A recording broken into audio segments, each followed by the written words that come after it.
Hey there, guys. Alright, today we are back with some more overly sarcastic productions. They have uploaded a new video for Miscellaneous Myths, this time The Wrath of Demeter. It's a short one, but I think it's going to be enjoyable. I'm assuming just based off the name, The Wrath of Demeter, the only story that's coming to my mind that I can think of is what happened after Demeter's daughter, Persephone, was taken by Hades. I guess call it the origin story of winter, um, because Demeter's the goddess of fertility, and so she just I don't know, she's not the goddess of fertility, she's the goddess of farming or something, agriculture. I can't remember the exact term, but I think that's the Wrath of Demeter. I might be wrong. Before we dive into the video, though, to find out, make sure you go and check out the links below in the description box or in my pinned comment.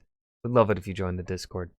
Let's go ahead and dive right in. There are a lot of stories with environmental messages. There's been a bit of an uptick since the environmental message. Yeah, this is what I said. Advent of man-made climate change gave us a whole new form of species-wide guilt to sublimate through storytelling, but the concept of man versus nature is a tale as old as time.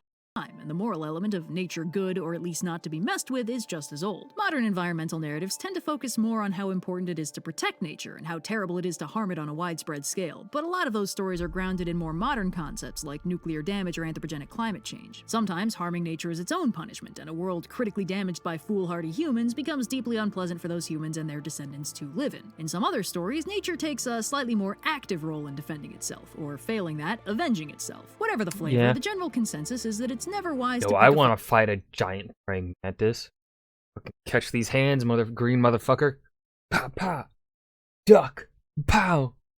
Go for the left. Wow. He's down. Stabbed on. Fight with the biosphere you live in, since no matter who wins, you eventually take that, you. What's the name of that plant? Oh fuck. Because those turn into dandelions, don't they? No. Yeah? No. Can't remember the name of that fucking flower or whatever. And you'll be happy to know that this general concept dates as far back as ancient Greece. So today let's talk about a short, sweet, and ridiculously unnerving tale of what exactly the Wrath of Demeter looks like. Now this story, like many others, is recounted in Ovid's Metamorphoses, and it begins, like so many do, with a king. The protagonist of our story is King Erisichthon, and he's kicking things off with a bang by clear-cutting Demeter's sacred grove. The reason behind so this is not what I was thinking in a day about. Okay. This questionable choice is never explained, not that it would help, because this grove is like mondo sacred. It's where all the dryads like to hang out and party, and it's like deep wilderness. At the heart of the grove is a massive ancient oak tree covered in garlands and prayer tablets and a big flashing neon sign that says, "Do not kill." Erisichthon's workers aren't exactly jazzed about the thought of knocking it down, so Erisichthon grabs an axe. You boys need a demonstration! And forges in to do it himself, and further paints a target on his back by loudly declaring that not only is he going to cut down this tree, he'd do the same thing even if that tree was Demeter herself. At the first strike of Oh no. That's not good. Oh, and it's bleeding. The axe, the tree starts bleeding, which Erisichthon takes as a great sign and keeps chopping. Before the tree gives up. I know from grass, and your ass bears a strong familial resemblance.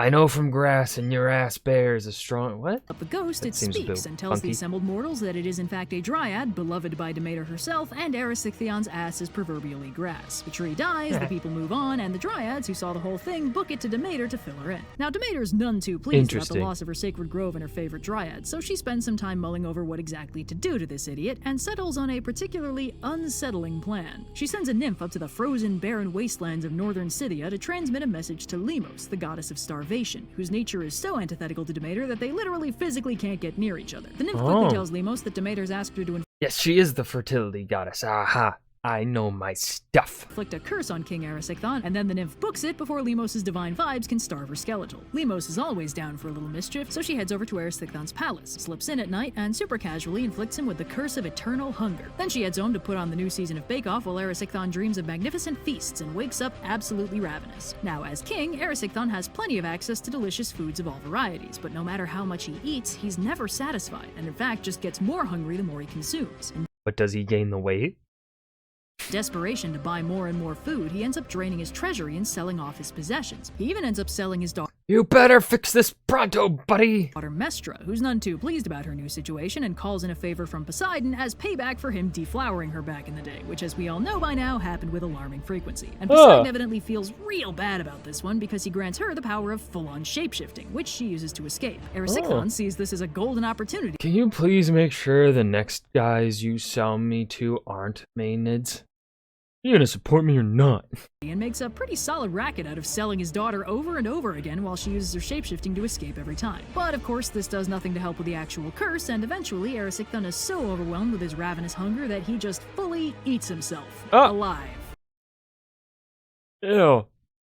Oh, that's disgusting. Practical takeaway from this whole debacle? Hell if I know, but this is definitely the anecdote Demeter likes to tell when Hades comes over for family dinner. Oh, 100%. I love that Limos and Demeter are bros. How many gods have such a healthy working relationship with their divine antithesis? Ovid doesn't explore her perspective, but like Mestra had to be a willing participant in the scam after that first run, right? She was a full-blown X-Man. Not like Erisichthon could force her. Yes, I 100% agree. She had to be in.